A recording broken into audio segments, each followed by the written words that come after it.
Magandang araw po sa inyo. Ako si Rain Luna at ang kwentong ibabahagi ko sa inyo ay isang urban legend story lang. Sana po ay magustuhan ninyo. Hindi mo siya mapapansin kung hindi ka mahilig tumingin sa gilid-gilid ng kalsada. Tahimik lang siya, hindi nangingailam, hindi nanghihingi ng kahit ano. Pero araw-araw siyang nandoon. Nakaupo sa ilalim ng punong akasya sa tapat ng lumang simbahan ng San Roque. Hindi siya kilala ng karamihan sa mga taga-baryo, pero naging parte na siya ng tanawin sa lugar. Para bang likas sa paligid ang kanyang presensya, tulad ng mga sirang poste, punit na tarpaulin, at lumang waiting shed. Ang pangalan niya, ayon sa isang lumang tsismis, ay Lira. Walang nakakaalam kung saan siya nanggaling, kung sino ang pamilya niya, o kung ilang taon na siyang nandito. Ang tansya ng mga matatanda, 16 na siya nang dumating sa baryo. Pero maaaring mas bata pa roon. Ang itsura niya, laging marumi ang damit at buhok, may galos sa binti, at halos ayaw magsalita. Kaya naging palayaw niya sa mga bata, si Muting, mula sa salitang mute. Muting, ayan o, tira-tira ng siopaw. Sabay tapon ng plastik na lalagyan ng kakaninang isang estudyanteng lalaki. Tumama yun sa balikat ni Lira pero hindi siya gumalaw. Patuloy lang siya sa pagtitig sa simbahan. Tila ba may hinihintay? O baka may kinakausap na hindi nakikita ng iba. Ang iba namang mga matatanda, iniwasan na lang siya. Iba-iba ang kuro-kuro. Siguro may sayad. Abandonado ng magulang. Baka ampon ng mga palaboy sa bayan. Dapat yan, dalhin sa DSWD. Pero baka magwala pa yan. Sa kabila ng lahat, si Lira ay nanatiling tahimik.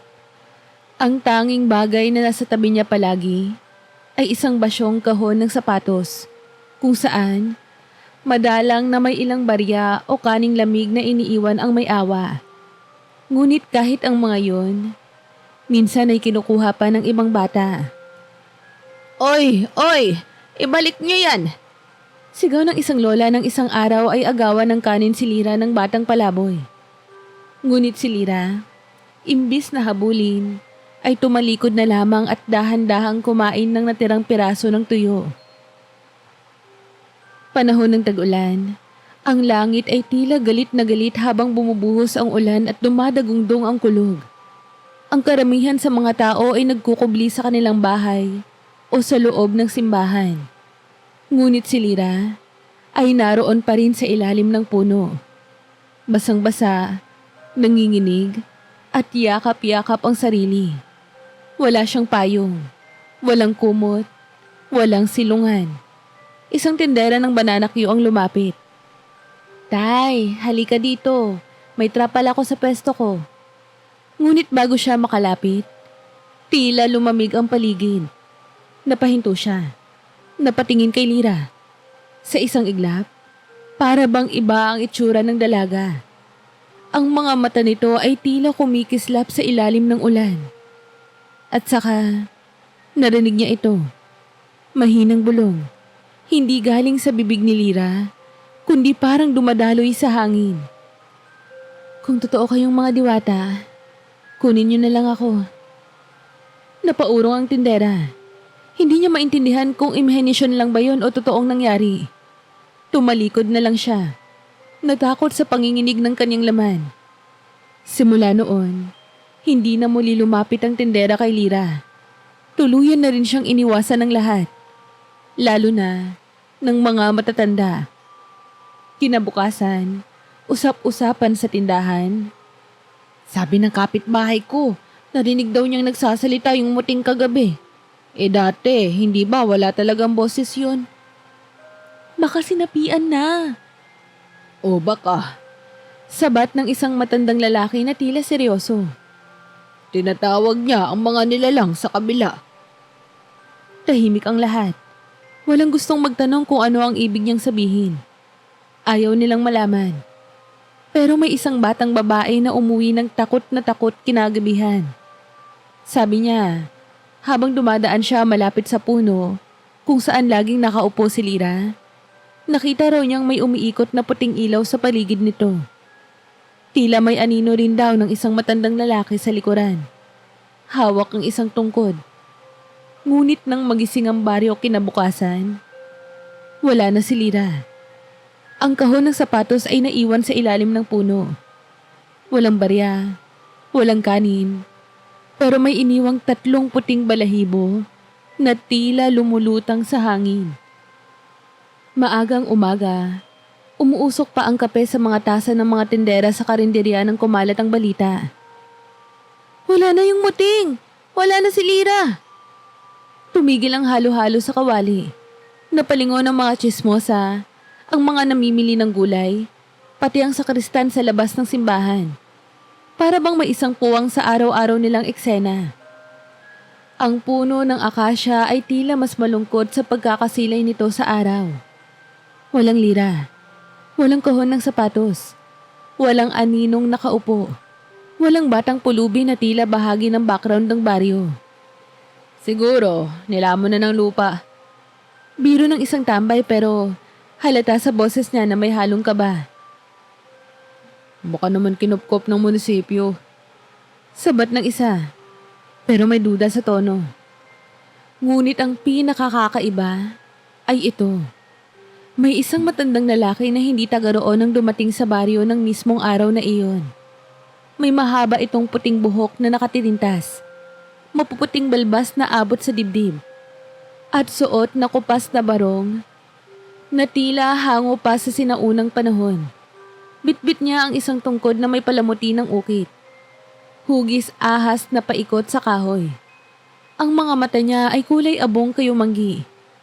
At kahit may edad na, ang lakad niya ay diretso, buo, at walang kapagod-pagod. Hindi siya tumigil sa karinderya. Hindi rin siya tumingin sa paligid. Diretso siya sa puno ng akasya.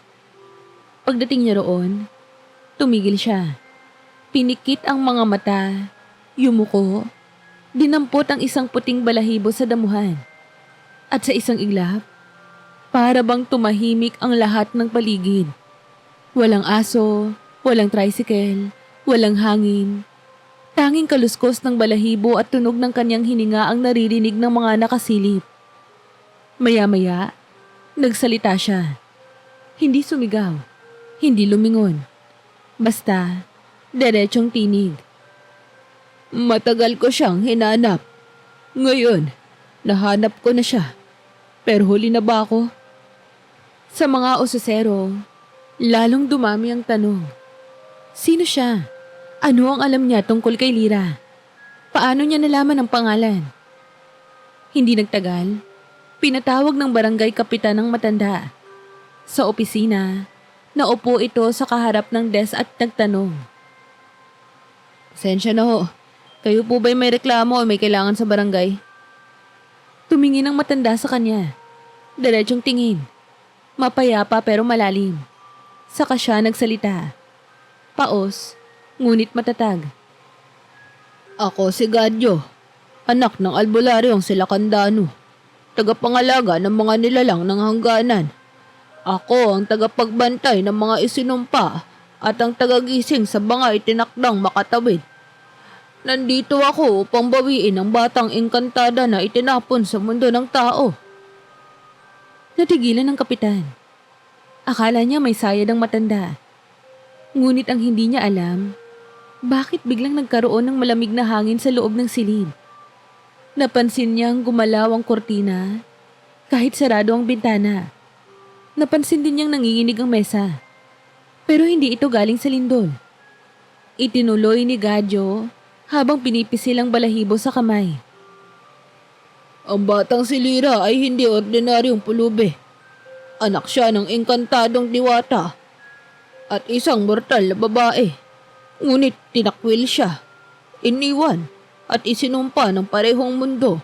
Matagal ko siyang minamanmanan, ngunit hindi ko pwedeng galawin hanggat hindi siya tumatawag. Kagabi, umiling siya. Tinawag niya kami. At ngayong gising na ang kanyang dugo, kailangang dalhin siya sa kanyang kapalaran. Napakagatlabi ang kapitan. Hindi niya alam kung maniniwala ba siya o tatawagin ng tanod para paalisin ng matanda. Pero bago pa siya makapagsalita, may tumakbong batang lalaki papasok sa barangay hall. Humihingal. Kap! Kap! May nakita sila sa ilog! Nang magtungo ang mga tao sa ilog malapit sa sementeryo, nakita nila ang isang kakaibang tanawin. May mga bakas ng paa. Hindi isa, kundi 3. Ngunit ang isa roon ay kakaiba. Parang yapak ng hayop na may 3 daliri. At ang isa pa ay tila hindi dumidiin sa lupa. Para bang lumulutang. Sa gitna ng batuhan, may iniwang telang puti na may bakas ng dugo sa dulo. Tila galing sa sugat o pasa. At sa ibabaw ng bato, may ukit. Hindi letra, hindi numero. Isang simbolo ng bilog na may palamuting pakpak sa magkabilang gilid at isang mata sa gitna. Walang may alam kung ano iyon. Ngunit nang makita iyon ni Gadyo, ngumiti siya. Nakatawid na siya. Ano pong ibig mo sabihin? Tanong ng isang babae. Ngunit hindi na sumagot si Gadyo. Tumingala siya sa langit, saka nagsalita. Sa gubat ng kalasangan, doon ninyo siya huling makikita. Ngunit huwag niyong habulin kung ayaw niyong mawala.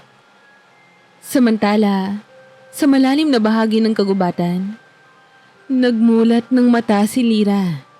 Malambot ang kanyang hinihigaan. Mga dahon na parang kutsyon at may nakalambitin na mga liwanag sa paligid na tila mga alitaptap, ngunit mas maliwanag at mas mabagal ang galaw. Sa kanyang paligid, may mga punong malalaki. Mahahaba ang ugat at may mga anyo na mukha sa mga kahoy. May isang boses ang nagtanong. Handa ka na bang harapin ang iyong kapalaran? Batang itinakwil ng 2 mundo. Hindi sumagot si Lira. Ngunit sa kauna-unahang pagkakataon, ngumiti siya. Isang banayad, ngunit matatag na ngiti. Ang kalasangan, isang malawak, masukal, at halos hindi na pinapasok na kagubatan sa may likuran ng bundok na sinasabi ng matatanda na bawal pasukin kapag 4:00 na ng hapon. Bakit? Dahil sa oras na yon, tila dahan-dahang sumasara ang mga daan at hindi na makakabalik ang sinumang pasaway. Wika ng mga matatanda, may mga nilalang daw doon na hindi basta-basta nakikita sa liwanag. Pero tulad ng maraming kabataan, may mga hindi naniniwala sa mga babala. At doon papasok ang grupo ni na Jomar, Elaine, Tonton at Sheena. Mga 3rd year high school students na mahilig sa adventure at urban exploration. Nang mabalitaan nila ang pagkawala ng pulubing si Lira at ang biglaang pagdating ng isang misteryosong albularyo, naisipan nilang gamitin ang cellphone camera ni Tonton para gumawa ng vlog.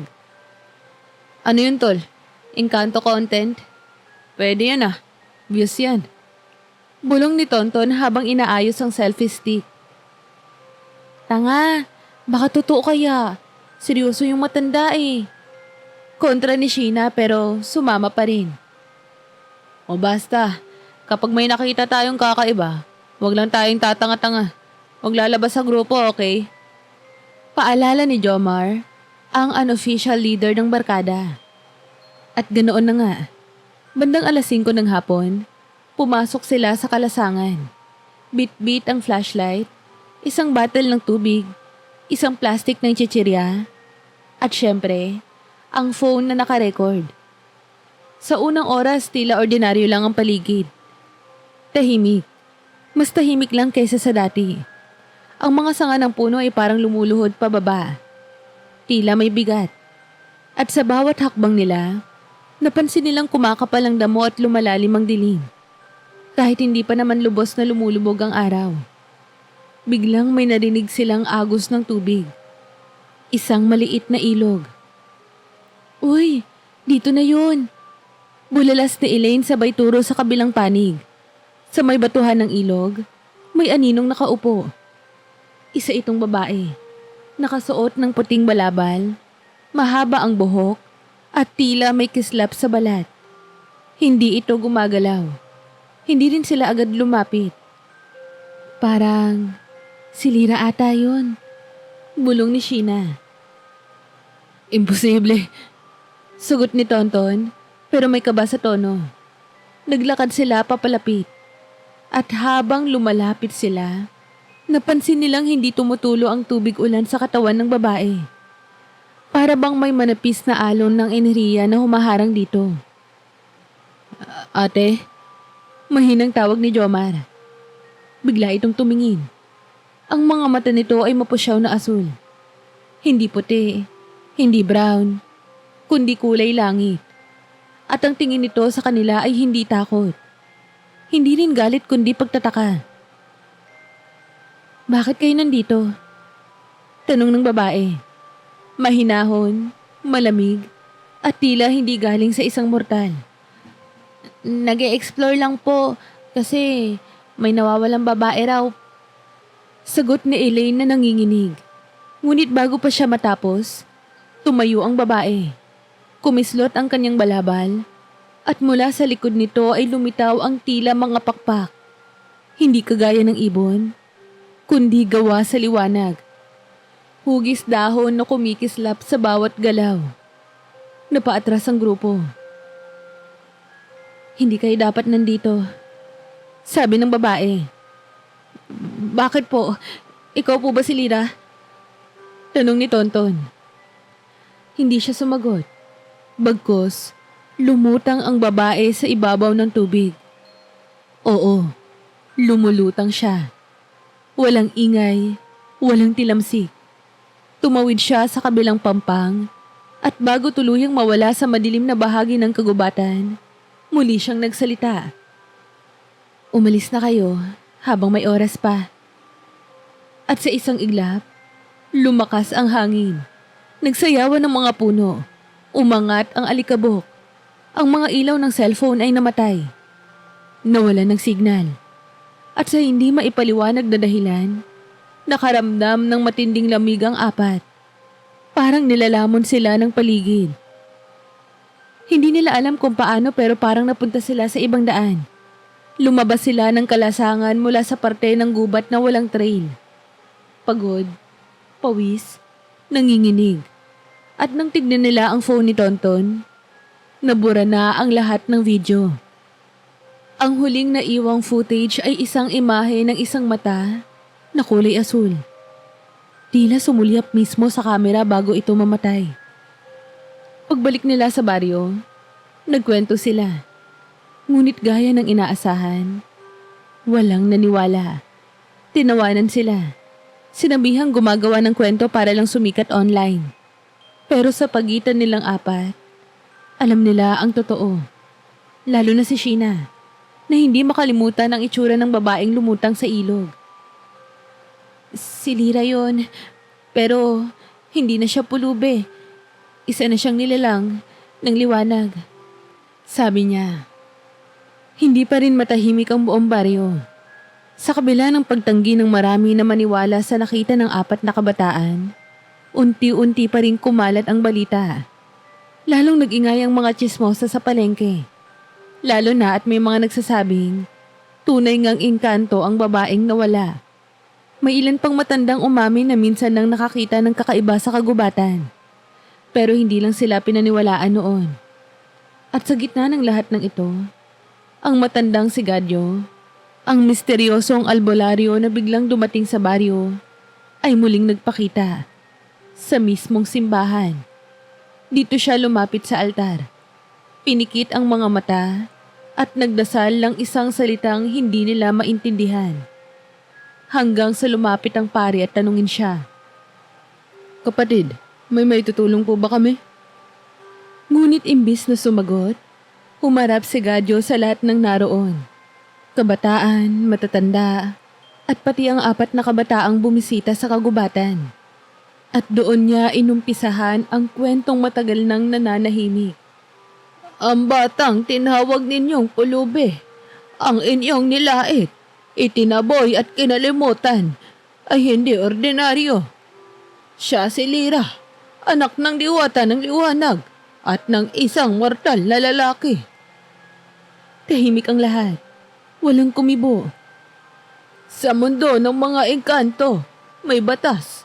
Hindi maaaring magmahal ang isang nilalang ng liwanag sa isang mortal, sapagkat kapag may bunga ang kanilang pagmamahalan, yun ay itinuturing na pagsuway. At ang batang isisilang ay walang lugar sa alinmang mundo. Tumigil si Gadyo. Tila dinitimbang ang reaksyon ng mga tao. Kitang-kita ang pag-aalinlangan sa mga mata ng ilan. Pero ang iba, lalo na ang mga nakakita sa kagubatan, tahimik lang, nakikinig. Ang kanyang ina, si Dayang Silaya, ay isang diwata ng mataas na angkan sa timog silangan ng kaharian ng liwanag. Umibig siya sa isang lalaking taga-baryo, isang mahirap ngunit mabait na magsasaka. Sa kabila ng pagbabawal, pinili niyang makipag-isa sa lalaki. Doon isinilang si Lira. Ngunit, natuklasan ito ng konseho ng mga engkanto. At bilang parusa, pinuksa ng alaala ng lalaki at binawi ang kanyang ina pabalik sa mundo ng liwanag. Si Lira, iniwan sa mundo ng mga tao bilang isang pulubi sa pagitan ng dalawang daigdig. Ako ay hinirang noon ng kanyang ina bago siya sa pilitang ibinalik sa kanyang mundo.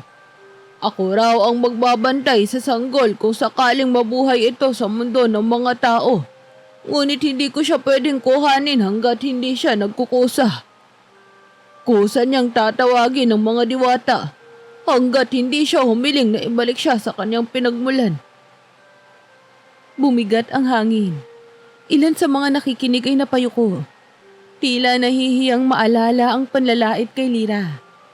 Ang ilan ay napaluha, lalo na ang isang lola na minsang nakakita sa kanya noong gabi ng ulan. Na ngayon, ay naiintindihan na ang sinabi ng dalaga noon. Kung totoo kayong mga diwata, kunin niyo na lang ako. Iyon na pala yon, bulong ng lola. Iyon na pala ang hiling niya. Nagpatuloy si Gadyo. Nang marinig ko ang kanyang hiling, ako ay dumating.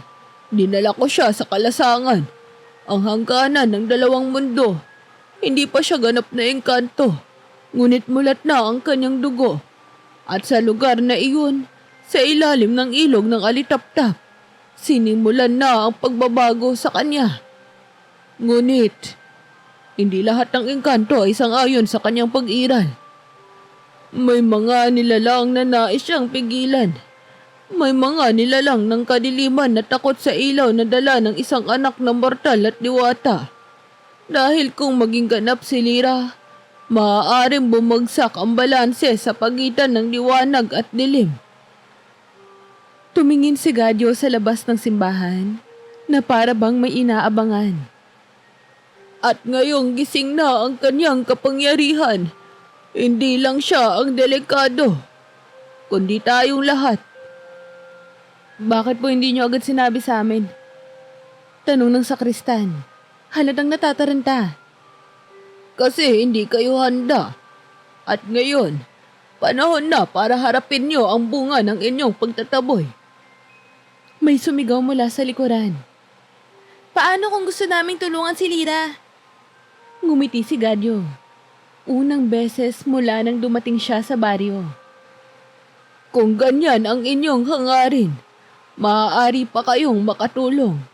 Ngunit hindi sa pananalangin lamang, kundi sa paniniwala, sa pagtanggap, at sa pagprotekta kapag dumating na ang dilim.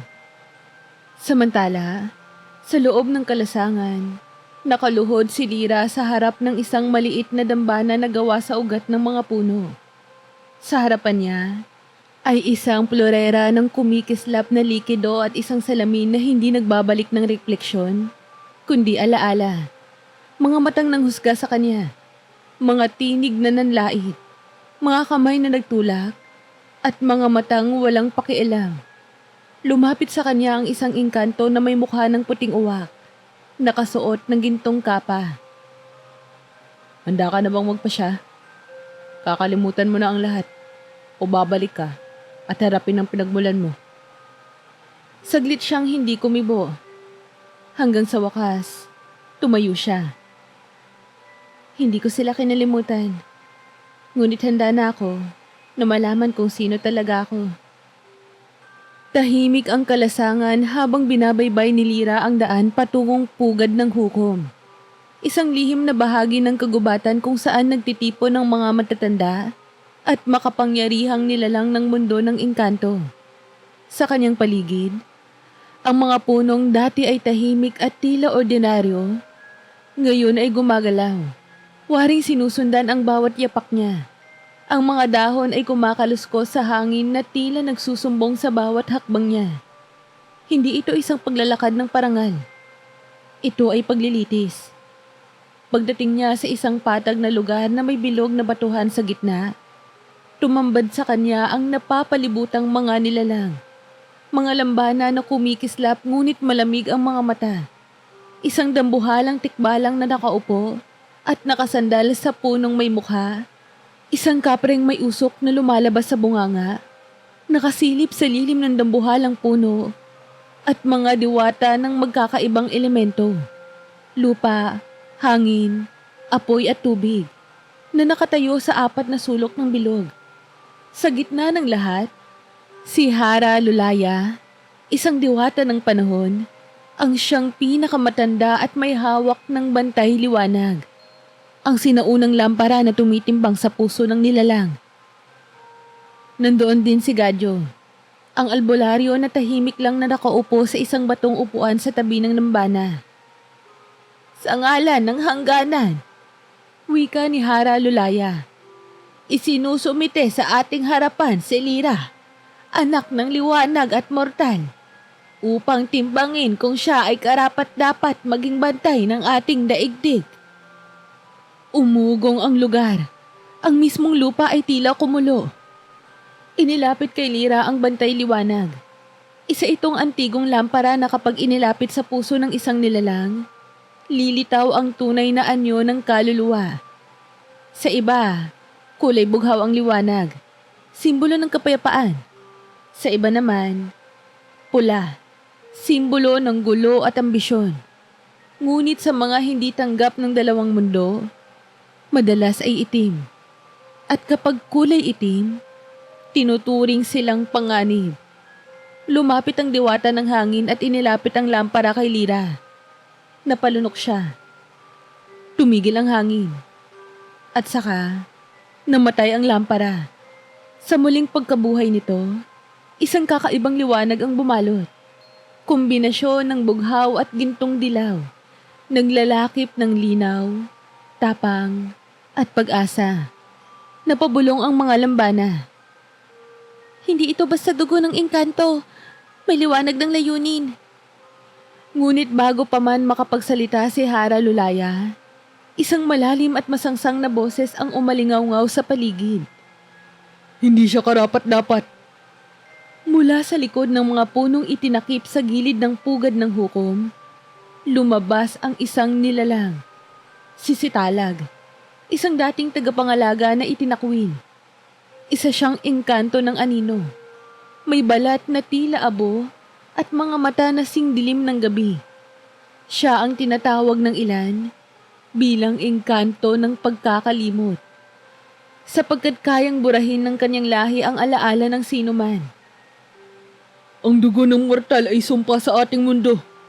At ikaw, Gadyo, ginamit mo ang hiling ng isang bata para lang maisakatuparan ang iyong layunin. Humakbang siya papalapit. Bumigat ang paligid. Nagdilim ang mga dahon. Nanginig ang mga batang lambana sa paligid. Kapag pinayagan ninyong maging bantay ang isang anak ng mortal, ibinubukas ninyo ang pinto sa pagkawasak ng hangganan. Ngunit humarap si Gadyo at sumagot. Hindi ang dugo ang sukatan ng dangal si Talag, kundi ang puso. At nakita mo kung anong kulay ang liwanag. Ngumisisi si Talag. Kulay ay kayang dayain, ngunit sa dilim, lumilitaw ang tunay. Saka siya humarap kay Lira. Kung karapat-dapat ka, Harapin mo ko sa paghatol ng anino. Ang paghatol ng anino ay isang sinaunang ritual. Hindi ito labanan ng lakas, kundi ng loob. Ang kalaban ay hindi ang katawan ng nilalang, kundi ang sarili. Ang pinakamasakit, pinakamatinding alaala, takot, galit, at pangungutya. Inilatag sa gitna ng pugad ang salamin ng limliman. Isang mahiwagang ibabaw na kapag tinapakan ng dalawang nilalang, ilalabas ang lahat ng kinimkim na sakit at kahinaan. Unang humakbang si Sitalag. Sumunod si Lira. Pagkapatong ng mga paa nila sa salamin, biglang bumigat ang hangin. Umikot ang paligid. Tumigil ang liwanag. At isa-isang sumulpot ang mga alaala ni Lira. Ang malamig na gabi na walang kumukupkop sa kanya, ang mga panlalait na paulit-ulit niyang tinanggap, ang mga tinig ng mga batang tumatawa habang inaagawan siya ng tira-tira, at ang sarili niyang tanong, bakit ako isinilang kung hindi ako minahal? Tila lumuha siya, ngunit nanatili siyang nakatayo, kumakapit. Mula naman kay Sitalag, lumitaw ang matagal ng lihim. Minsan din siyang nagmahal ng mortal. Ngunit ito ay itinakwil ng konseho. Pinarusahan. Kaya isinumpa niya ang lahat ng lahi ng tao. Ngunit ang pinagkaiba, si Sitalag ay pinili ang galit. Si Lira, kahit nasaktan, pinili ang pagpapatawad. Pumutok ang liwanag mula sa ilalim ng salamin. Napaatras si Sitalag. Napahandusay. Samantalang si Lira ay nanatiling nakatayo. Nakapikit ngunit kalmado. Sa kanyang dibdib ay lumitaw ang isang anyong bilog na may mga pakpak. Ang simbolo ng tagapangalaga ng hangganan. Ang hukuman ay nagpasya. Wika ni Hara Lulaya. Si Lira ay karapat-dapat. Pumalakpak ang mga lambana. Yumuko ang mga diwata. At ang mismong hangin ay tila lumambot at umihip ng bagong simula. Si Sitalag ay dinala pabalik sa anino. Bilang babala na ang kadiliman ay hindi kailanman magwawagi kung may liwanag na pinipiling manatili. Tahimik ang buong kalasangan matapos ang paghatol. Sa gitna ng pugad ng hukuman, si Lira ay nakaluhod sa harap ng dambana ng liwanag habang nakapaligid sa kanya ang mga nilalang ng engkanto. Sa bawat sulok ng dambana, nagsindi ng apoy na kulay bughaw, simbolo ng pagsisimula ng ritual ng pagpapalit. Ito ang huling hakbang upang siya ay maging ganap na engkantada. Hindi na kalahating nilalang, hindi na anak ng tanong at pangungutya, kundi isa na sa mga tagapagbantay ng hangganan ng dalawang mundo. Lira, mula sa araw na ito, kailangan mong iwan ang iyong nakaraan. Ang sakit, ang galit, ang lungkot at ang pangalan ng pagkatao mong ipinanganak sa mundo ng tao. Wika ni Hara Lulaya. Napayuko si Lira. Hindi dahil sa takot kundi sa bigat ng pagpasya. Sa kanyang harapan ay isang mangkok na yari sa pinatigas na ambon. Sa loob nito ay ang tubig na may kapangyarihang bumalot ng alaala. Isa-isang lumitaw sa likod niya ang mga refleksyon ng kanyang nakaraan. Ang gabing wala siyang makain, ang pagtulak sa kanya ng mga kabataan, ang pag-ulan habang nanlilimos ng konting barya sa ilalim ng puno ng akasya. Huwag mo silang kalimutan, bulong ng isang lambana. Ngunit huwag mo na ring hayaan na ang sakit nila ang magtagta ng kinabukasan mo. Kumuha si Lira ng isang patak mula sa mangkok. Pinahid ito sa kanyang noo at sa isang iglap, nagliwanag ang kanyang balat. Unti-unting nawala ang kanyang mga galos, dumi, at pasa. Ang kanyang buhok ay tumubo at kumintab. At ang kanyang kasuotan ay naging isang balabal na gawa sa sinag ng buwan. Hindi siya naging ibang nilalang. Naging siya lang. Ang tunay na siya. Mula sa itaas, isang manipis na sinag ng liwanag ang bumaba. Ito ang liwanag mula sa punong haligi ng kalasangan. Isang dambuhalang puno na sinasabing may koneksyon sa mismong puso ng mundo ng mga engkanto. Sa ilalim ng sinag na to, tumindig si Lira. Ako si Lira, anak ng liwanag at laman ng lupa. Bunga ng pagmamahalan ng pinagbawal at itinakwil. Ako po ay pumapanig sa hangganan, hindi bilang alipin ng liwanag, hindi bilang takas mula sa dilim, kundi bilang tagapamagitan. Tumunog ang tambol ng apoy. Isinusumpa ko na hindi ko kakalimutang ako'y minsang naging wala upang maunawaan ang mga hindi pinakikinggan. At sa huli, bumulong si Gadyo sa kanya. At isinusumpa mo rin bang kalilimutan ng galit sa mga taong tumalikod sa iyo? Tumigil si Lira. Sandaling katahimikan. Hanggang sa sumagot siya. Hindi ko po kalilimutan yon. Pero pipiliin kong wag magalit. Muli, pumulupot ang liwanag sa kanyang katawan. Ang kanyang anyo ay tila pinagtagni-tagning liwanag at anino, ginto at abo. Isang engkantada na hindi lang para sa mga diwata, kundi pati sa mga nilalang na katulad niya. Hindi kailanman naging sapat para sa alinmang mundo. Isang gabi, habang nakaupo siya sa ibabaw ng mataas na ugat at pinagmamasdan ng mga bituin, lumapit sa kanya si Gadyo. Malayo na ang narating mo. Wika ng matanda habang dahan-dahang naupo sa tabi niya. Pero alam mong ang pagsisimula mo ay hindi dito natapos. Tumango si Lira. Alam ko po, at may dapat po akong balikan. At kinaumagahan, sa unang liwanag ng araw, muling lumakad si Lira patungo sa labas ng kalasangan. Hindi nagtagal ay nakarating siya sa baryong minsang bumaliwala sa kanya. Bagamat hindi na siya makikita bilang pulubi, dahil ang kanyang anyo ngayon ay may kakaibang kinang, may postura at katahimikang hindi kayang ipaliwanag, dala pa rin niya ang parehong puso. Tahimik siyang lumakad patungo sa simbahan. At doon, sa ilalim ng dating punong akasya, may nakaupo. Isang batang babae. Marumi ang damit. Hawak ang isang lumang kahon ng sapatos. Nakalugay ang buhok at tila naiiyak. Tumitingala ito sa simbahan na parang may hinihintay o tinatawag.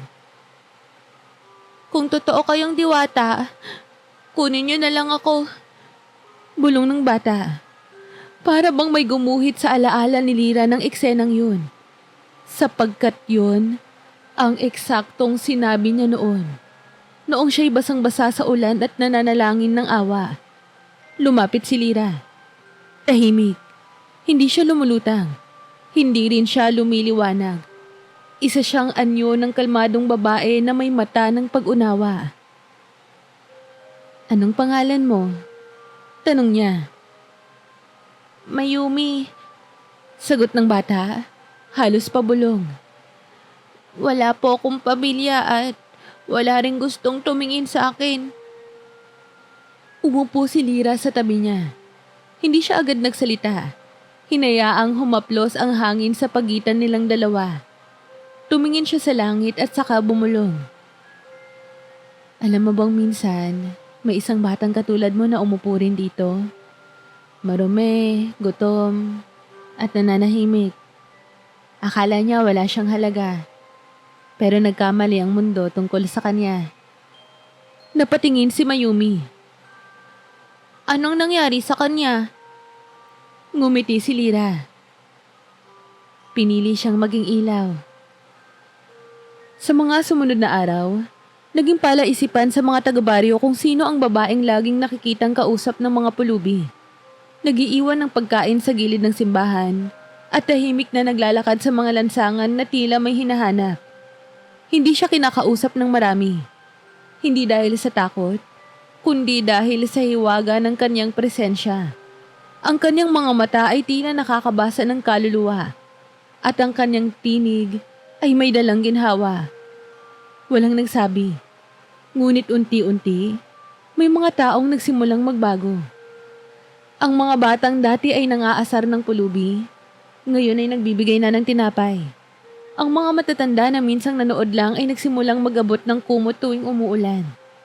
At si Mayumi, unti-unting nagbago ang itsura. Hindi dahil sa himala, kundi dahil sa pagkalinga. Sa bawat gabing mahangin, may nagsasabing nakikita nila ang babae sa ilalim ng akasya na nagliliwanag. Isang puting anyo na tila may pakpak, ngunit hindi nakakatakot. Hindi rin siya nakakatindig balahibo, kundi nakakaiyak sa ganda. Isang gabi, kinausap ni Lyra si Mayumi.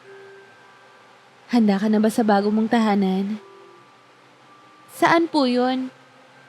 Sa isang lugar na hindi lahat pinapapasok. Pero ang mga pusong katulad mo, doon talaga sila nararapat. Isinama ni Lyra si Mayumi patungo sa kalasangan. At sa unang pagkakataon, ang hangganan na minsan ay sarado para sa kanya, ay siya na ngayong nagbubukas para sa iba. Sa pagpasok ni Mayumi, lumiwanag ang paligid. At mula sa malayo, pinagmamasdan ni Gadyo ang lahat. Tahimik, nakangiti. Tunay ngang kapag pinili ng isang nilalang ang kabutihan sa kabila ng lahat, siya ang pinakamakapangyarihan sa lahat. Mula noon, naging alamat si Lyra. Ang pulubing engkantada, ang tawag ng ilan. Ngunit sa mga tunay na nakakakita at nakakadama, siya ang engkantadang pumili na maging tao muna upang sa huli, mas maging makatao kaysa sa lahat. Kamusta po kayo? Muli, maraming salamat po sa pagsubaybay. Huwag niyo po sanang kalilimutang mag-like at mag-subscribe. Hello po sa mga subscribers ko at welcome po sa mga bago kong subscribers. Huwag po sana kayong magsasawang makinig ng mga stories ko. Palagi po kayong mag-iingat. Have a nice day po sa inyong lahat. Hanggang sa muli!